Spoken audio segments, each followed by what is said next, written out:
Hello everyone. I want to start off by saying that this video will stray greatly from my past videos on the channel. With 5 long-form documentary-style videos out on the channel now, I wanted to make this video partially as a chance to say thank you to this community. While still small by overall YouTube standards, the channel has been performing far beyond my expectations. There are several creators I personally follow and admire who don't get the exposure that this channel and especially the website have been getting. So thanks to all of you who have supported my research over the years, inspired me to make this channel, and kept it going. I try to be as much of a storyteller as I am a researcher, which is why I'm not a fan of quick content and try to focus on offering interesting perspectives in my videos. That being said, there have been several attractions in Canada over the years that just slip through the cracks, where there simply isn't enough information on them out there to be featured in their own video. Since the entire reason I started this channel and website was to share untold stories, I thought today we'd take a look at 10 lost and obscure dark rides and attractions from across Canada. First of all, what constitutes a lost attraction? To me, a lost attraction is any no longer operating attraction where documentation, photos, and videos of it are minimal or non-existent at all, leaving researchers such as myself, or people who remember it, unable to properly preserve its legacy. Due to their often dim lighting and usually horror theming, dark rides and attractions are especially affected by this unfortunate phenomenon, as they usually weren't or couldn't be photographed or filmed with cameras of the times at which they existed. For those who are unaware, a dark attraction is defined as any ride-through or walk-through experience that contains several scenes or rooms along a guided path, such as a haunted house, funhouse, indoor boat ride, or tracked dark ride. This does not include wax museums, however, which usually have bright lighting and less elaborate scenes or storytelling. Although many dark attractions, such as Pinehills' House of Frankenstein, do contain wax figures in their scenes. So with all that said, let's go over 10 lost or obscure dark rides and attractions from across Canada.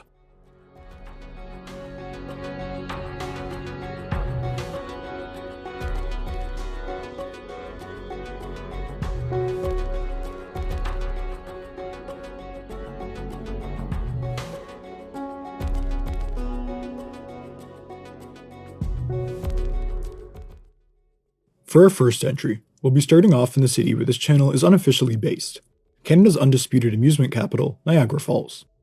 More specifically, this attraction existed in the indoor amusement park that could be formerly found at the base of the Skylon Tower from the late 60s when it was converted from old convention space until the early 2000s. While the park is long gone, several of the park's old arcade games still exist in the space. We'll talk a lot more about the Skylon and this legendary arcade in another video. But today, we're focusing on a mysterious 2-story dark ride that once operated in the park, appropriately titled Adventure into the Unknown. The impressive exterior facade of this ride can be seen in several old videos of the park. This video from 1998 shows snakes slithering out of massive skulls and an animatronic figure in an electric chair.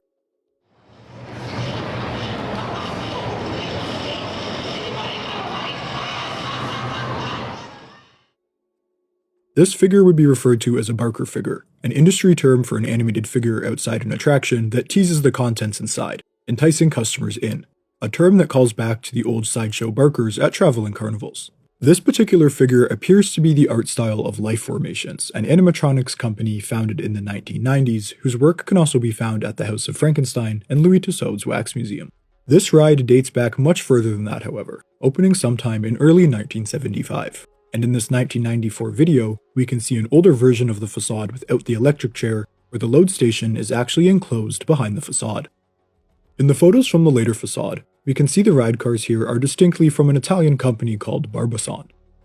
Barbasson, like many Italian manufacturers in the 70s and 80s, sold their rides with off-the-shelf props from legendary Italian artist Armando Temignini. Temignini props can also be found in the Haunted Barrel Works at Toronto's Centerville Amusement Park. In the auction listing from the ride's closure in 2000, we can see a brief list of some of the figures that were once inside. This list lines up exactly with several of Temignini's famous props, so while we definitely have an idea of how this attraction could have looked, we don't have any actual documentation of it. If you visit the area where this once existed today, it's totally walled off and abandoned, like several other areas in the Skylon Tower. And although it's not known if any remnants of the ride still exist behind this wall, due to the aforementioned auction, it's not likely. Our next entry will sound familiar to anybody who's familiar with the history of dark rides, the legendary Laff in the Dark. While Laff in the Dark is the name of a specific ride type mass-produced by the Travers Engineering Company beginning in the early 1930s, The name was never patented, and became almost interchangeable with the term dark ride for nearly 40 years until the more elaborate rides of the 1960s. But Travers didn't produce the first rail-powered dark ride. That credit goes to the Pretzel Ride Company, the builder of the ride we're covering today at Toronto's annual CNE, or Canadian National Exhibition. While the CNE is an annual event running for 2 weeks every summer, Laff in the Dark was actually a permanent building that stood year-round at the exhibition grounds, making it eligible for this list. Although it's unclear if it or some of the other permanent rides that formerly stood on the grounds ever operated outside the CNE's schedule. The original pretzel ride at the CNE debuted as a temporary ride in 1930 and was set up in a tent with a special secondary inner lining to ensure darkness. The ride apparently grossed over $4,000 in those 2 weeks, over $74,000 today when adjusted for inflation. In 1947, the new pretzel ride would be set up in the permanent building, entitled Laff in the Dark. How do we know this is also a pretzel ride and not the Travers version? Because it's completely identical to another pretzel-built Laff in the Dark ride at the Pike Playland in Los Angeles, that's infamous for unknowingly using an actual corpse in a gallows display. The body was that of a train robber shot and killed in 1911, embalmed, and eventually traveled with a carnival sideshow. It was eventually sold to a prop warehouse, the fact it was real somehow lost in translation, changed hands several more times, and was eventually added to the ride in the 70s. While the CNE's version did not contain any real corpses, what it did contain is a bit of a mystery. Until around 1959, pretzel rides usually came with a standard package of simple stunts and gags, all activated by the weight of the ride car or running on a simple continuous motor. These included a skull or devil that would pop up on a metal rod attached to a lever hit by the ride car, several sets of heads and hands that would move back and forth in the darkness, the classic alligator stunt that would roll forward out of a trash can on roller skates when tilted by the ride vehicle, and a variety of noisemakers to make startling noises in the darkness, such as a set of cymbals or a trough full of metal ball bearings. Pretzel also sold their rides without props, however, and many parks furnished them themselves with stunts of a similar nature, or purchased props from a third-party company. One of the most popular of these was the Philadelphia Toboggan Company, or PTC for short, the largest early manufacturer of roller coasters, creating some of the most iconic early coasters ever built. By the 1920s, PTC was also by far the largest manufacturer of walk-through funhouses and old mill-style rides, offering a catalog of simple animated props and gags to fill these attractions. These props became extremely popular in the early days of dark attractions, so much so that they eventually spun off their dark attraction division into its own company called Funny Fright. Several of these props could be found in the Magic Carpet Funhouse at the Niagara region's Crystal Beach Amusement Park. The animated heads that adorned the CNE's Laff in the Dark are classic PTC props, leading to the possibility that perhaps they supplied the props inside instead of Pretzel themselves. It's also possible and even likely that this ride was updated and changed inside to keep up with the times.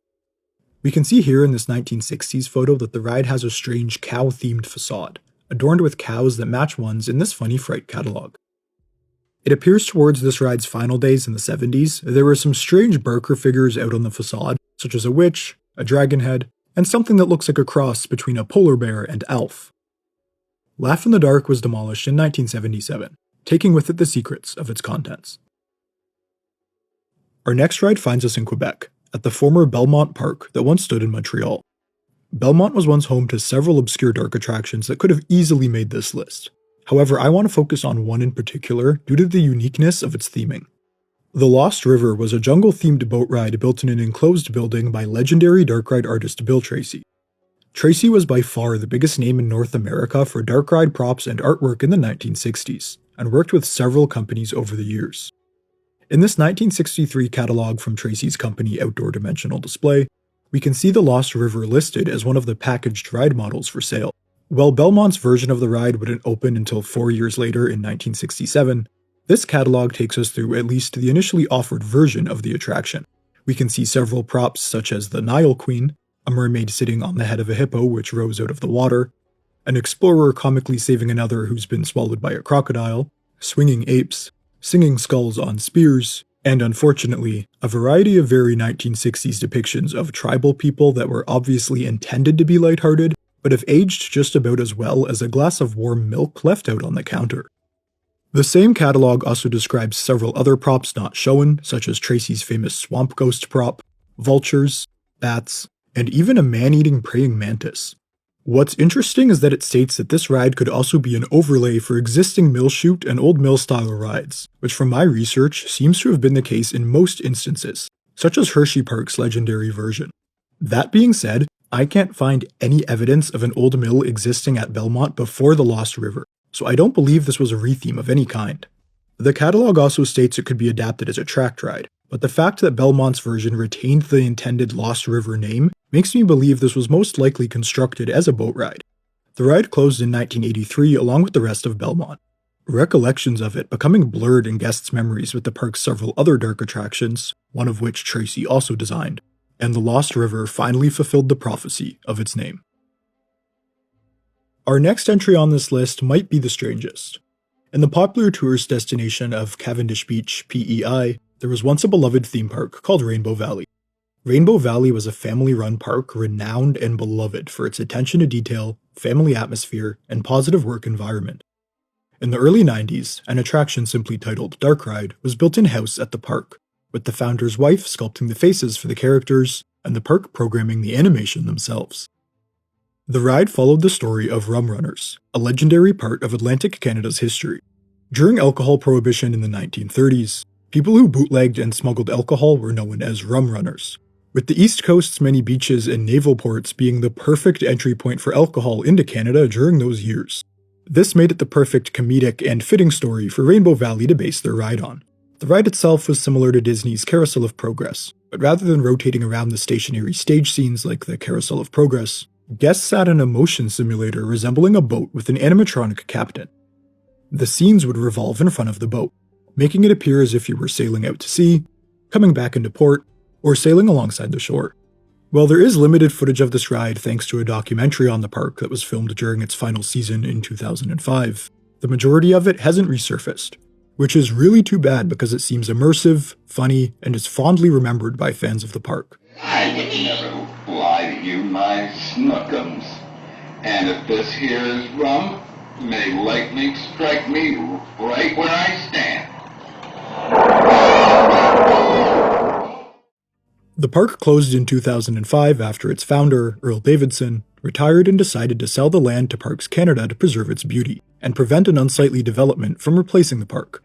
It is theorized, however, that this old man prop in the haunted mansion in nearby Kensington, PEI, came from the ride, which certainly appears to be the case, so if you're ever visiting the island and this classic haunted attraction, stop by to see if you can spot a little piece of history. Now we enter the tier of this list where we truly know nothing at all about what the following attractions contained. This entry will certainly be the oldest that will appear on this list, dating all the way back to 1924, at Toronto's Sunnyside Amusement Park. This small park that once sat on the shores of Lake Ontario is famous for its swimming pool, which still operates today, and being where Walt Disney purchased the carousel from that would go on to become the King Arthur Carousel at Disneyland after Sunnyside closed. In 1924, just 2 years after the park opened, a mysterious funhouse named the Dutch Mill opened at the park. This was definitely a dark attraction, but whether it was a funhouse or an old mill-style ride isn't clear. In 1926, an attraction entitled the House of Fun apparently debuted at the park, which is thought to have later been renamed to this attraction called Funland. By the 1940s, both Funland and the Dutch Mill were gone, but exactly where the Dutch Mill once stood, a downsized version of the building appeared with an attraction simply called Funhouse inside. Here's my theory. I believe that after Funland closed, its contents were moved over to the former Dutch Mill and its name changed to the Funhouse. Or, if the Dutch Mill was a walk-through attraction to begin with, it was simply rethemed to the Funhouse to fit the park's need for a traditional funhouse after Funland closed. Either way, around 1950 it was converted into the Spook Castle, becoming a haunted attraction. The attraction was demolished sometime around 1953, 2 years before the park closed and long before consumer film cameras would have been capable of capturing its interior. Our next attraction is the only one on this list to have actually operated in multiple various locations. This is both because it was likely moved around, and because it's actually a mass-produced, portable, 2-story dark ride model by German amusement ride manufacturer Anton Schwarzkopf. There were several Flight to Mars rides imported to North America. American showman Morgan C. Hughes imported at least 2 to the United States, although it seems like more than that ended up floating around the US. Here in Canada, one could be found at the Bobble Island Amusement Park in Amherstburg, Ontario, and another at La Ronde in Quebec. We can see from this old advertisement that these Schwarzkopf rides were imported by a salesman by the name of Eric Wiedemeyer. Now, there were many subtle facade variations and revisions of these rides over the years, and while all of them had similar eye-catching artwork, some were just two-dimensional facades, while others were adorned with several animated 3D elements that seemed to differ from copy to copy. This has made these rides even harder to track, as their portable nature usually resulted in them being sold from park to park and slightly altered. A version operated for several years at the CNE for at least a portion of the 60s, and this one could be the same one from Boblo. Conklin Shows, Canada's largest travel and carnival company who at the time had the contract to provide the rides for the CNE's Midway, operated other German-imported rides at Boblo Island. In fact, Conklin cleverly had their rides booked into several permanent amusement parks across Canada as concessions, and would often take several of these rides to the CNE for 2 weeks at the end of the summer as the park season drew to a close. This means it's entirely possible that Boblo's Flight to Mars was taken to the CNE certain years by Conklin. The dragon head that ended up outside Laff in the Dark could have even been repurposed from Flight to Mars, which is backed up by the fact that it looks like Boblo's ride had the 3D figures removed at some point. That being said, this photo of Boblo's ride dated 1966 shows an earlier version of the facade that appears to be straight from the factory, and it doesn't have the 3D figures either, despite CNE footage from 1968 showing the CNE's copy of the ride with the animated facade still. So whether this photo is incorrectly dated or if they were two separate copies is a bit of a mystery. The Laurent version is even more mysterious.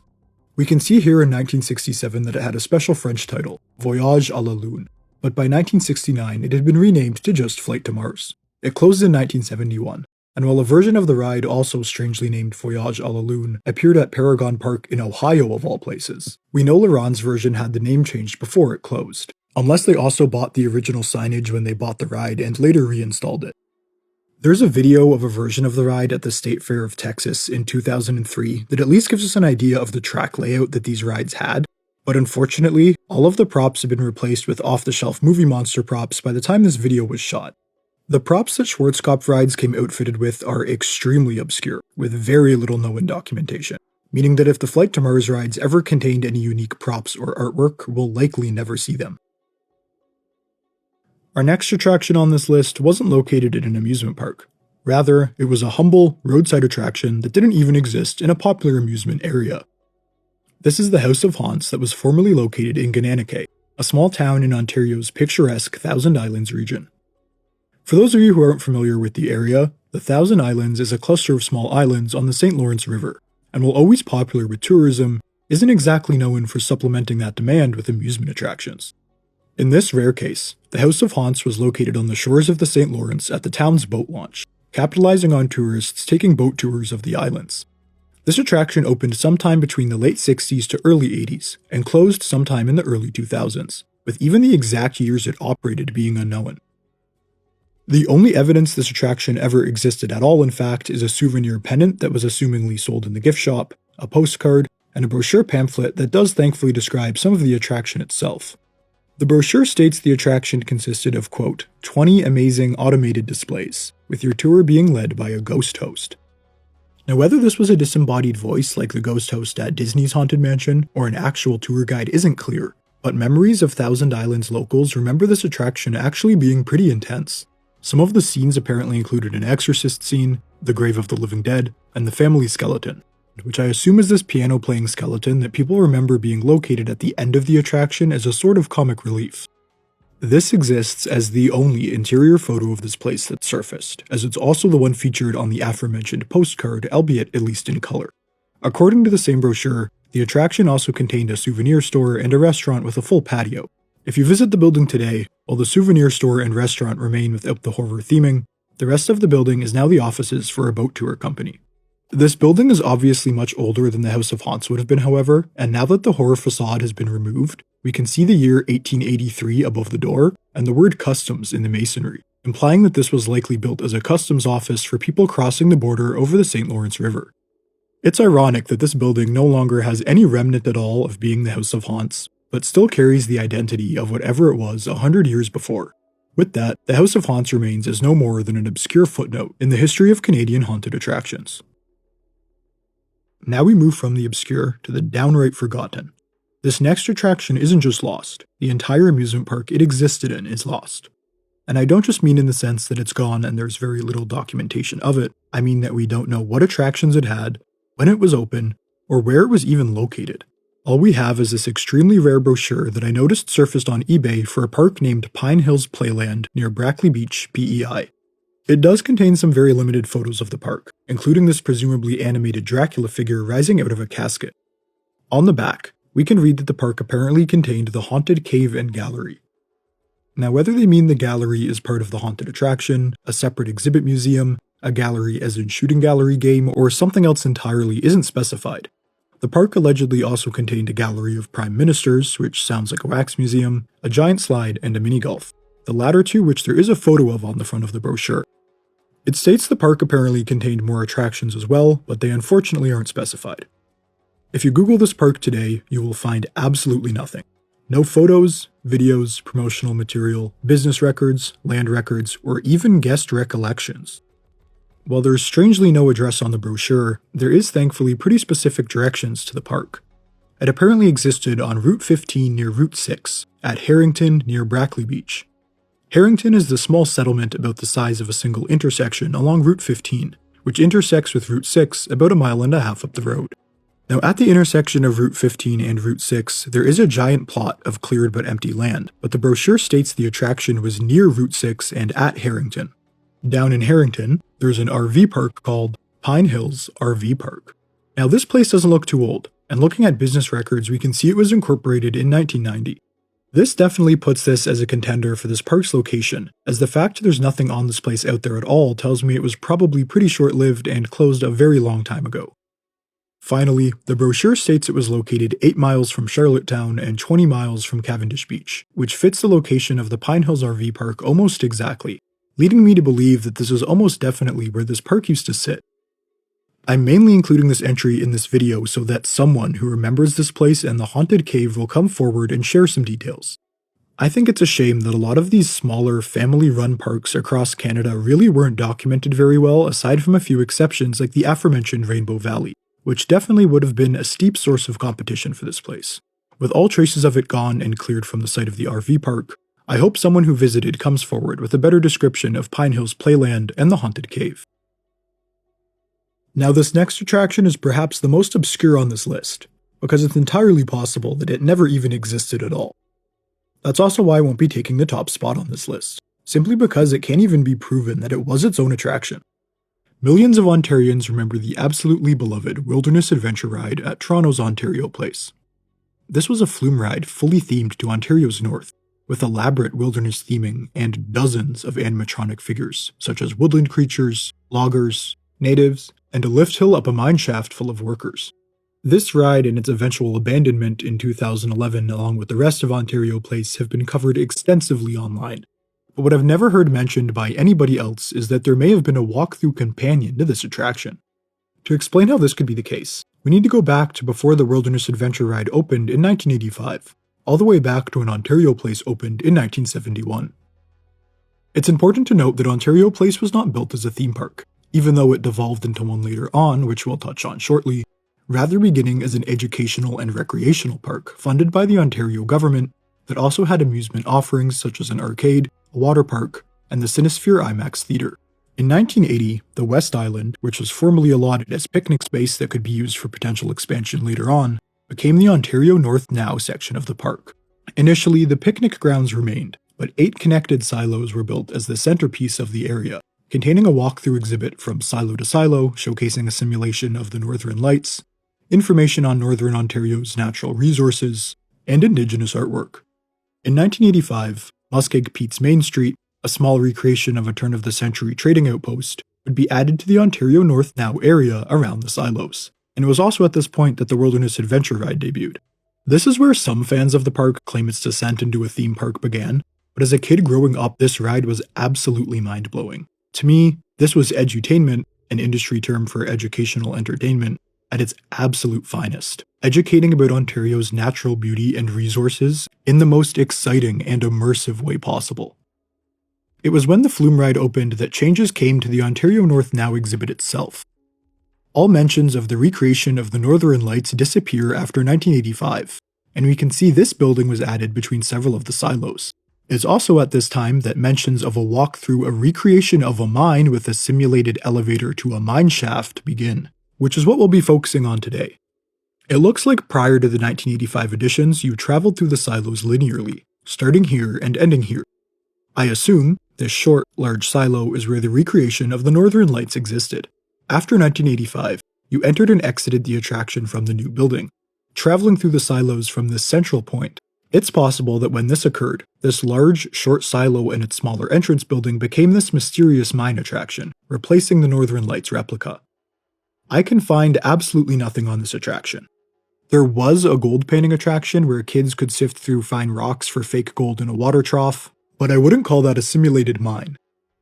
There was also a short pathway through a cave under the Flume Ride's lift hill that served as one of the entrances to the area, and contained a small animatronic scene. However, I wouldn't call this an attraction. It's just a scene along a pathway. Additionally, the mine attraction was usually listed as being its own thing.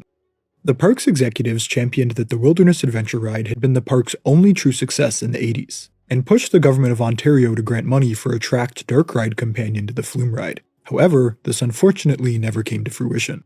Instead, due to declining attendance, poor government planning led to Ontario Place slowly becoming a true theme park and water park, adding loosely themed areas and off-the-shelf carnival rides in an attempt to stay relevant, putting themselves in direct competition with Canada's Wonderland and Wildwater Kingdom, who they had previously existed in an entirely different market from.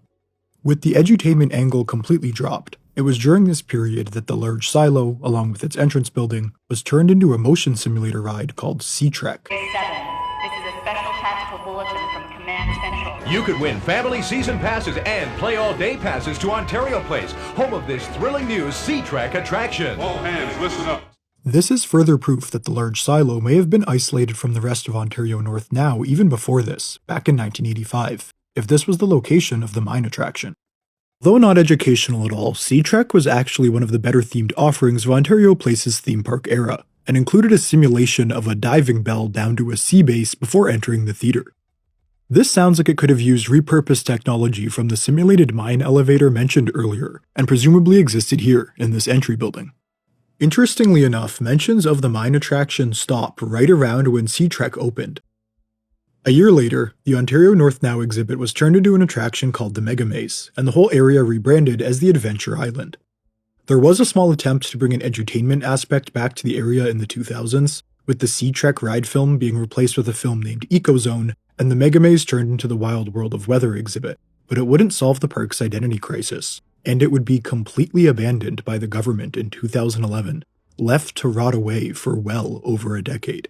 In 2025, the park was finally mostly demolished for a luxury resort spa, but that's a whole can of worms I'm not even going to attempt to get into here. So what did this mine attraction likely consist of if it existed? Based on the vague descriptions of it we have, which usually aren't more than a sentence long, the experience would begin with the aforementioned elevator shaft. After that, guests would move into the main building. It's likely that if a mine recreation was to exist in a building like this, it probably would have been themed to a mine pit. Picture a smaller scale version of the central pit in the famous Calico Mine Ride at Knott's Berry Farm in California. Given the edutainment aspect of Ontario Place at the time, it's likely that a narration or host would have explained several animated scenes around the walls, which would each come to life showcasing a different aspect of the mining process. If you have memories of anything like this, something entirely different, or proof that this attraction never existed at all, please leave a comment down below with your memories. For our final entry on this list, we'll be ending where we began, in the Niagara region, more specifically in Crystal Beach at the now defunct Crystal Beach Amusement Park. In August of 1974, a fire broke out after it's theorized that a guest tossed a smoldering cigarette into a scene in the Fantasyland attraction underneath the park's historic ballroom. Fantasyland was a walkthrough of fairy tale scenes that was the first known amusement project of the company that would become Wax Attract, which would later either work on or be entirely responsible for many of Niagara's most iconic attractions. But that isn't the attraction taking our top spot, as its replacement was somehow even more mysterious. The fire hadn't just destroyed Fantasyland, it also destroyed a neighboring wax museum and some washrooms that had both existed under the ballroom as well. Miraculously, nobody was killed in the blaze, and even more shocking, the historic ballroom was able to be reinforced and saved. While a portion of the building was converted into a restaurant in 1975, in 1977, the majority became an elaborate dark ride known as Jolly Roger. This ride was purchased for the park by one of the owner's sons, Bob Hall. Bob had been managing a theme park in Florida named Pirates World, which ended up closing in 1973. Nearby in Tampa was a pirate-themed roadside attraction named Treasureland, that Bob would have certainly known about. Treasureland was incredibly short-lived, running from 1968 to 1975, and documentation is incredibly scarce, but from this old brochure we can tell this attraction contained a dark ride, a wax museum, and a gift shop all under one roof. The attraction was thankfully heavily promoted, and thanks to various brochure photos and postcards, we get several shots of the dark ride. It seemed to follow a vague story of a ride through a swamp, followed by an encounter with pirates raiding a village, a battle on the high seas, and finally a simulated underwater scene of a shipwreck, almost a beat-for-beat recreation of Disney's Pirates of the Caribbean that debuted just a year before Treasureland. So this may seem pretty open and shut. However, we don't have any photos of this ride operating at Crystal Beach, or know if it was modified in any way during the move. To add even more mystery, Bob Hall himself allegedly once stated that he bought the ride from Pirates World, not Treasureland. The ride cars from the ride at Treasureland match Crystal Beach's exactly, as do people's memories of the ride itself. So if that is the case, it would mean that there were two identical versions of the ride operating at both Pirates World and Treasureland. This doesn't seem likely, however, as Pirates World had its own designers and neither attraction had the same owners or management. There's no record of a ride like this ever operating at Pirates World, and it's generally accepted by fans of Crystal Beach that this claim by Bob Hall is just a misremembering of events and that the ride came from Treasureland, or was maybe packed up and shipped to Crystal Beach at the same time as some former pieces of Pirates World. Looking at photos of Treasureland's version and comparing them to recounts of Crystal Beach's Jolly Roger, they're almost identical. The most puzzling thing about this ride, however, is actually where it was even located in the building. Depending on who you ask, there seems to be two different versions of events surrounding what happened to the ballroom in the years following the Fantasyland fire. First, we have the most commonly remembered one, that the Jolly Roger was put in the basement, that the restaurant and new washrooms occupied the front half of the former dance floor above, where water from fire trucks had buckled the dance floor, and that the back half of the dance floor was left abandoned until it reopened in 1985. This is further corroborated by people recalling the ceiling being so low in the ride that the ship masts on the ride vehicles nearly touched the underside of the former dance floor above. Another piece of evidence is the sole photo of the ride's queue at the side of the building appearing to show a slight slope down to a themed load station, although it's really hard to tell perspective from this photo alone. Despite being pretty commonly remembered, I don't believe this version of events to be accurate, however. The other, and what I personally think is the most accurate recollection of where this ride was located, was actually in the back half of the main level on the old dance floor itself. This version of events claim that due to the fire damage, the basement was never usable again as an attraction because of the huge volume of support columns that needed to be added to the space to be able to reopen the structure. While more people seem to remember this ride being in the basement than on the main level, there are also many who distinctively remember the ride vehicle's wheels rumbling along the charred old dance floor. This is the version of events that seems to have the most evidence supporting it. In a January 1984 newspaper article, the owners discuss bringing dancing back to the ballroom for 1985, which confirms that one way or another, it wasn't part of the restaurant prior, and mention that the Jolly Roger would be sold off to make space for this. Unless the ride did exist in the basement and had to be removed to make way for the aforementioned support columns once the dance floor reopened to crowds, this newspaper article heavily implies that the ride did exist in the back half of the main level on the actual dance floor, and therefore means that 1983 would be the ride's last season. One of the only things that counters this version of events is a pretty strong argument, however. Look at this footage of the dance hall when it reopened in 1985. Does this look to you like a dark ride occupied this space just a year prior? If the Jolly Roger was built on the main level, they did a fantastic job renovating this building to its former glory afterward. It's full of natural light and looks untouched out of the 1920s. It also looks like the stage that was installed in the 40s at the back of the building is still intact, meaning that if the Jolly Roger did run through this area, the old stage must have been sitting abandoned in an area behind the walls at that time. I want to shout out a huge thank you to James Mazur from the Crystal Beach Amusement Park Facebook group. He was the only one who was actually able to corroborate for me that since the ride moved in a circular layout, the abandoned stage was actually contained within the center, behind all the scenes. It might just be the researcher in me leaning towards this version of events because I want some closure with the insane amount of mystery surrounding this ride, but my theory is that a low lid of sorts was placed on top of the ride area, which is why some riders remember it almost touching the ceiling and assumed that it ran through the basement. If the entire ride was essentially contained within a box placed on the dance floor, which needed replacement anyway, that would explain why its removal left essentially no lasting structural effect on the building. So why is there so much confusion surrounding both this ride's origin and its time at Crystal Beach? That could be because it's not a ride you'll find featured on fan sites and news articles remembering the park.